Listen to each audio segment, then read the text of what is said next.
Good evening. This is Anita Hendricks. Last spring, I was an artist residency at a studio sponsored by the Ventura County Potters Guild.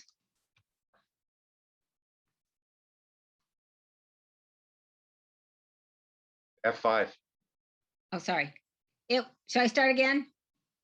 No, keep going. Oh, well, I'm going to start again. Okay. Sorry. Okay. All I do is hit F5 every time I want to advance. Is that correct? You're being recorded. Okay. Good evening.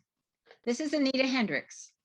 Last spring, I was an artist in residency through the Ventura County Potters Guild at a studio in Ojai.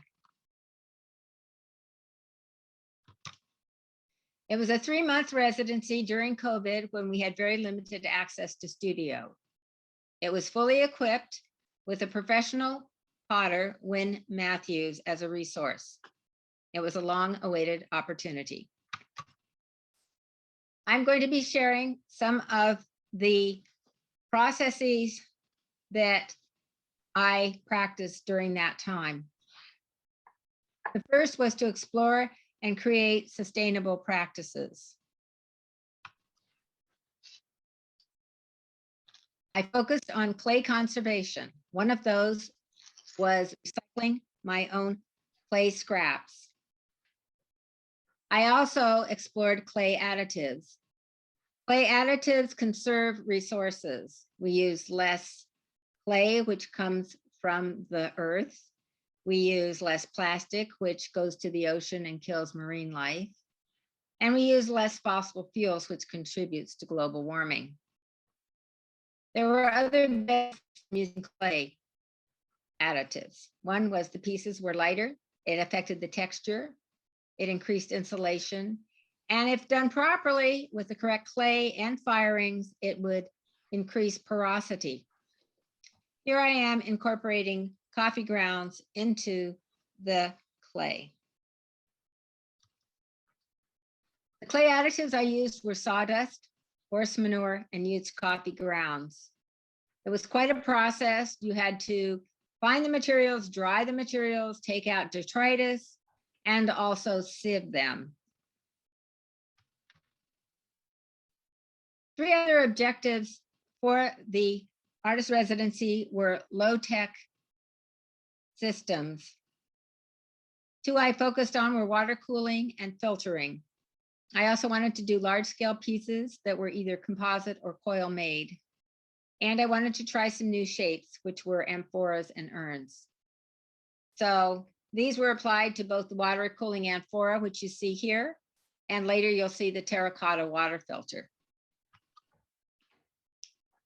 So this is a low-tech water filtration system. I plan to make a receptacle of clay, which was porous, and also incorporate the additive material into it. In this case, it was coffee grinds. After it's fired, it's placed into the barrel, which was a 10-gallon drum. Water was placed in it, and water should then seep through the porous material and collect at the bottom of the barrel. One wonderful aspect of this is that these clay filters can be used in developing countries where there is a dearth of clean, pure water. It reduces microbial contamination by 98%, and it decreases diarrheal disease by 2/3 among families using them. This high statistic also included a colloidal additive, but even without that, it's 95 to 96% minimum effective. Here I am working on the upper portion of this filter with coils. So when I had finished the piece, which took quite a bit of time and took a long time to dry, we fired it. And unfortunately, when we placed water in it, it did not allow water to go through. It was non-porous. So made the best of the situation by turning it into a planter. Another low-tech approach we took was a water amphora, and it is superior to glass or plastic.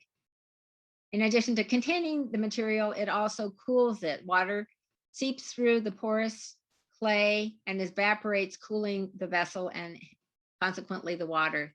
The flavor is enhanced so that it is closer to spring water. It filters some of the water, and the egg shaped actually creates a current inside that harmonizes the structure of the water. It also increases the alkalinity of the water, which has health benefits. I also worked on perfecting my glaze technique. This was one of my first attempts. The glaze was absolutely beautiful, but it adhered to the shelf, a clay disaster. Later on, I tried utilizing a porcelain, this Celadon. I applied the Celadon to the bottom of the glaze and then the green glaze on top, hoping that it would prevent it from seeping all the way to the foot of the vessel and fusing to the shelf, which it worked, and it was absolutely beautiful where the two touched each other. I tried another set of bowls with another glaze, and this is the result of that. Later, I tried Wright's green, and you can see on this bowl that worked out fairly well. This is one of my favorite glazes. This is a lady enjoying one of my pieces. Another project I worked on was a bas-relief or tiled panel, which was part of a public art exploration.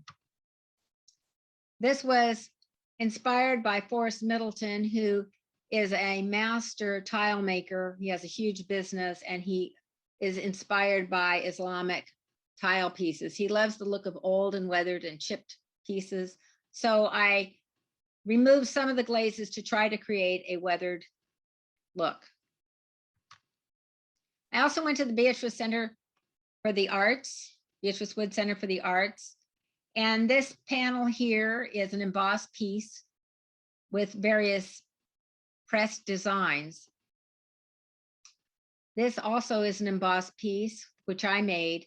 And I tried to mimic the effect of the glaze by modeling the glaze on with a sponge. I also wanted to do a bas-relief or tile piece, and this is my attempt with that. The top is reminiscent of Indonesian temple roof lines, and then I also embossed the piece. This is the fountain, so the water comes out here, displayed over this, and lands into this receptacle at the bottom. So in terms of my artist statement, many of my things I wanted to do originally that were on my artist statement are still there. The attraction to indigenous, ethnic, ancient cultures as an influence, sensory awareness to enhance the clay making process and quality of my work, and an interest in the greater community, the welfare of the planet, humanity, and sustainable practices. My goals over the next 3 years are consistent with that, including perhaps assisting with teaching pottery. I have learned many things. A lot of them had to do with my management of time and managing multiple projects all at once.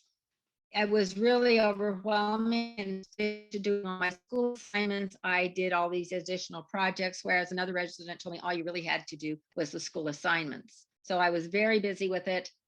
And the sustainable practices were very, very time consuming. So I learned something about time management and simplifying my life, and also explored many processes. For my immediate plans, I would like to finish the tiled panel, continue ceramics classes and making more clay pieces, be involved in community art projects and show pots at the farmer's market or another venue, and also continue sustainable practices, low-tech explorations, and trying to incorporate some global and humanitarian objectives into my work. So to the Potters Guild and all those who made this possible, a big thank you for your support in making this opportunity possible.